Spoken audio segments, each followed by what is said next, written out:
নমস্কাৰ সকলোকে প্ৰীতি আৰু সম্ভাষণ জনাই আজি পাঠ কৰিবলৈ লৈছোঁ মনোৰমা দাস মেধিৰ গল্প মিউজিয়ামত এদিন।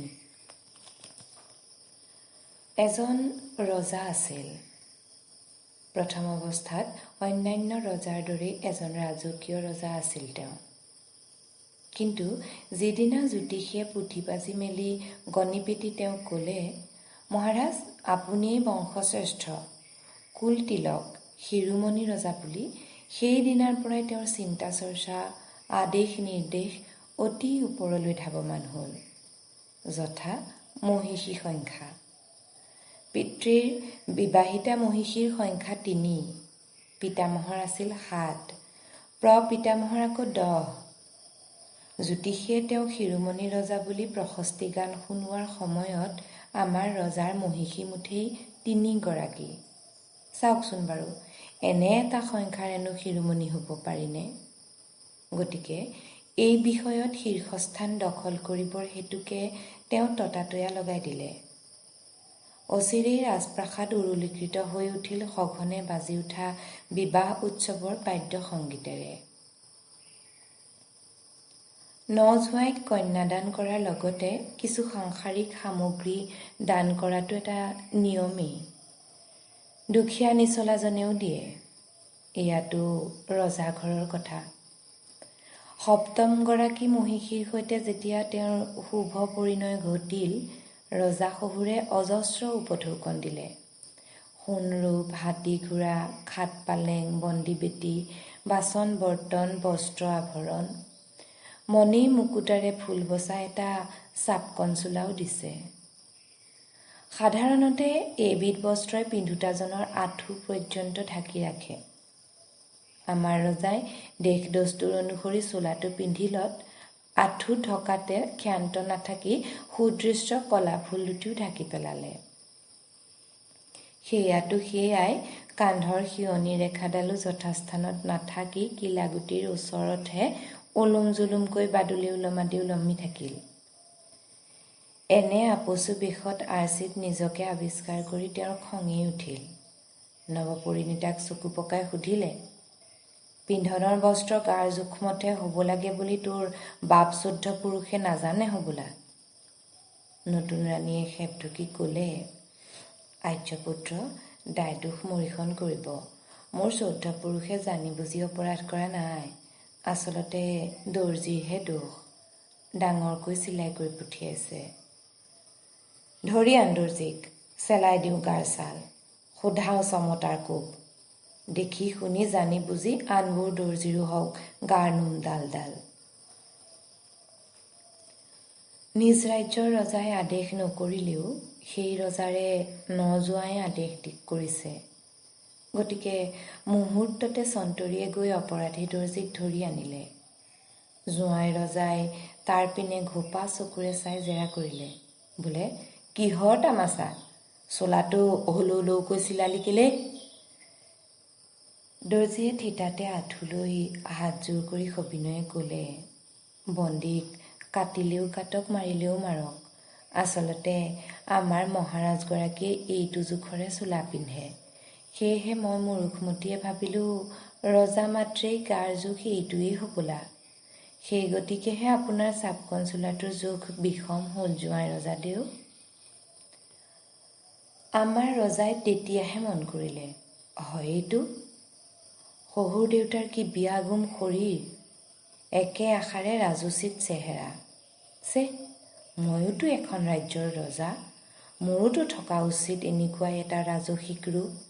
সৈত ৩ সৈত খাই অংগীকাৰ কৰিছোঁ, সেই বিপুল শৰীৰৰ নিচিনাকৈ এই শৰীৰো অচিৰেই গঢ়ি তুলিমেই। অন্যথা ৰজাৰ জনম ধৰাৰেই বা সকাম কি? লাগি গ'ল এক মনে দৈহিক পুষ্টি সাধন ব্ৰতত। ৰজাৰ ঘৰ বুলিলেতো বুলিবই নালাগে। ৰকমে ৰকমে সুস্বাদু আৰু পুষ্টিকৰ খাদ্য উভৈ নদী। খেৰে খেৰে গাখীৰ গিলে, পাচিয়ে পাচিয়ে আপেল, আঙুৰ, কল, দধি, দুগ্ধ, ঘৃত, মধু, মৎস্য মাংসৰ ব্যঞ্জন। তেওঁ গ্ৰহণ কৰা গাখীৰখিনিৰ খাদ্যপ্ৰাণ যাতে বৃদ্ধি হয় তাৰ বাবে গাইকেইজনীক খুওৱা হ'ল ভাৰে ভাৰে সুমিষ্ট ফলমূল।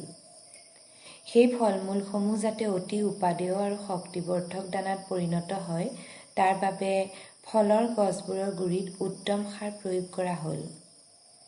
এই ওপৰঞ্চি খাটনিৰ বাবে দাস দাসীসকলক অৱশ্যে ওপৰঞ্চি সা সুবিধা দিয়াৰ কথা ভবা নগ'ল।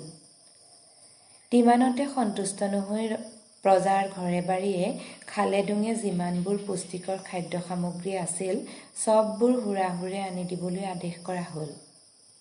ফলস্বৰূপে আমাৰ ৰজাগৰাকীৰ দেহশ্ৰী শুক্লপক্ষৰ জোনটোৰ দৰে দিনে দিনে একলা একলাকৈ বাঢ়িবলৈ ধৰিলে। অৱশ্যে পথালিকৈহে। দীঘে বহাৰ বয়স ইতিমধ্যে উকলি গৈছে।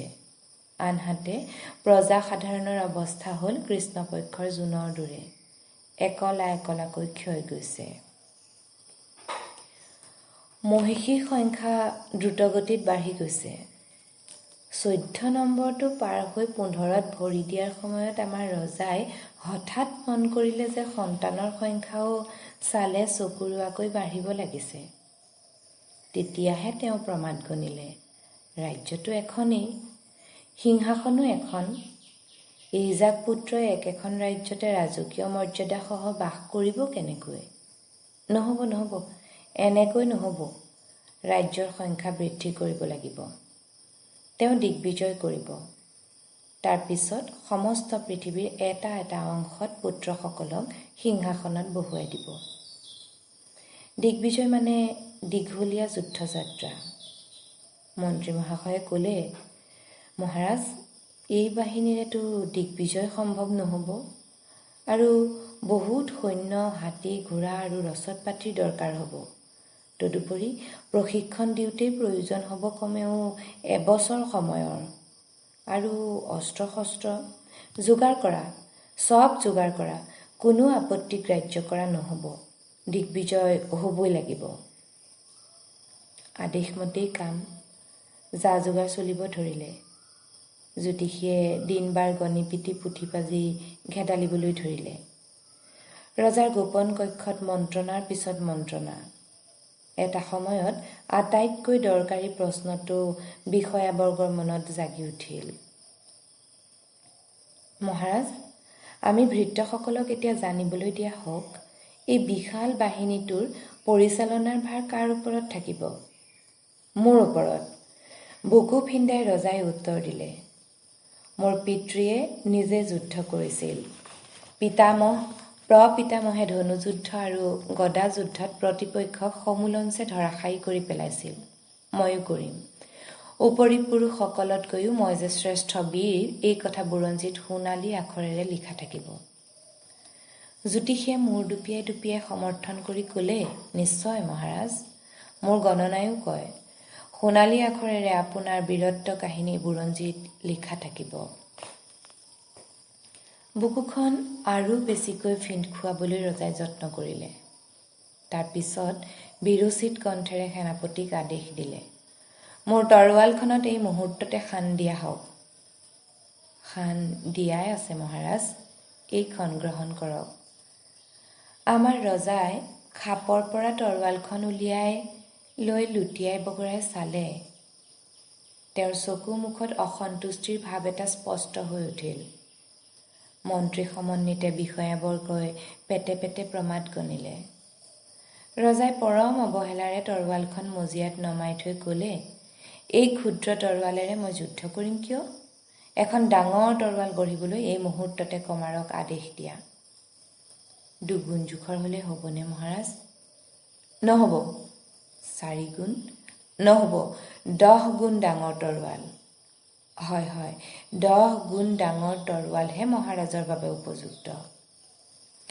10জন কমাৰে 10 দিন 10 ৰাতি উজাগৰে থাকি মূৰৰ ঘাম মাটিত পেলাই 10 গুণ ডাঙৰ তৰোৱালখন সাজি উলিয়ালে। অতি সসম্ভ্ৰমে 10জন ভাৰীয়ে সেইখন ৰাজপ্ৰসাদলৈ কঢ়িয়াই আনিলে।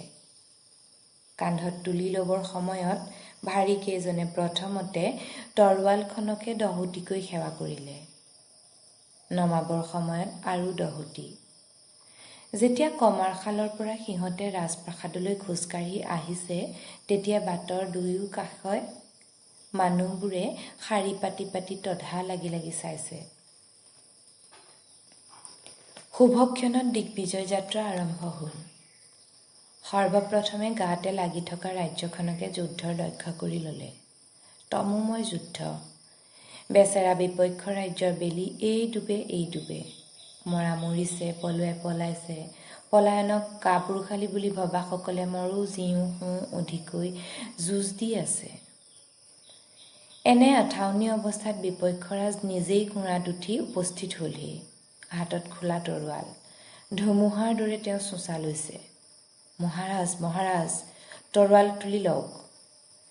সেনাপতিৰ এনে অত্ৰাহী চিঞৰত আমাৰ ৰজা চক খাই উঠিল। হে, মোৰ তৰোৱালখন ক'ত?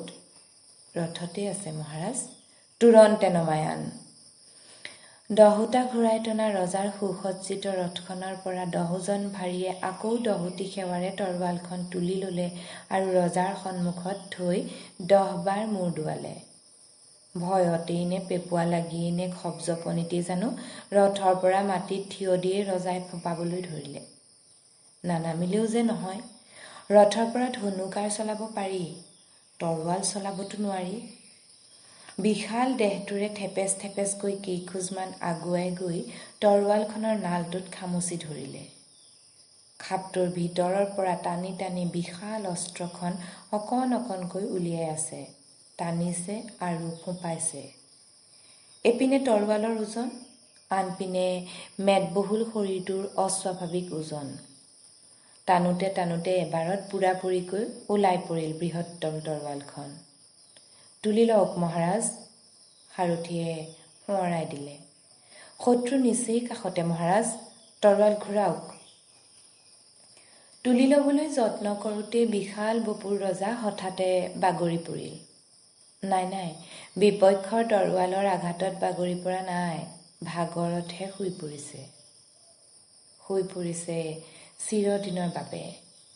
মিউজিয়ামৰ শ্ব'কেছত সসন্মানে সজাই ৰখা প্ৰকাণ্ড চাপকন চোলাটোৱে দুফালে দুহাত মেলি দৰ্শকসকলৰ বিস্মিত দৃষ্টিক ওলগ জনাইছে। অইন এটা প্ৰকাণ্ড শ্ব'কেছত প্ৰকাণ্ড খাপটোৰে সৈতে ওচৰা ওচৰিকৈ শুই আছে প্ৰকাণ্ড এখন তৰোৱাল। যেন ভাগৰহে লাগিছে দুয়োটাৰে। আৰু ভাগৰক ভাগৰনো বুলি আমাৰ গাইডজনে অনৰ্গল বৰ্ণনা কৰি গৈছে।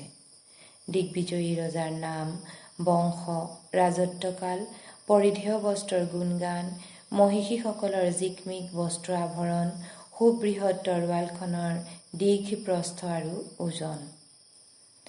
তৰোৱাল কঢ়িওৱা সেই 10জন ভাৰীৰ দৰেই বহন কৰিছে তেওঁ বুৰঞ্জীত লিপিবদ্ধ তথ্যসমল। ময়ো যে কি মানুহ, এনেহেন বিস্ময়জনক মিউজিয়ামটোত সোমাওঁতেও জাধলি আইতাজনীক বুকুৰ মাজত বহন কৰি আনিব লাগেনে? বুঢ়ীজনীও কম নহয়, সুসংস্কৃত বুৰঞ্জীক ফেপেৰি পাতি ধৰে। হলৌ চোলাটোৱে চকু পকাই অদৃশ্য দৰ্জীক সুধিছে, ইমান হলৌকৈ চিলালি কেলে? কাও কাওকৈ উত্তৰ দিবলৈ মিউজিয়ামত দৰ্জীও নাই, দৰ্জীয়ে পিন্ধা চোলাও নাই। জাধলি বুঢ়ীৰ বুকুৰ ভিতৰতহে কুচিমুচি সোমাই আছে। ধন্যবাদ।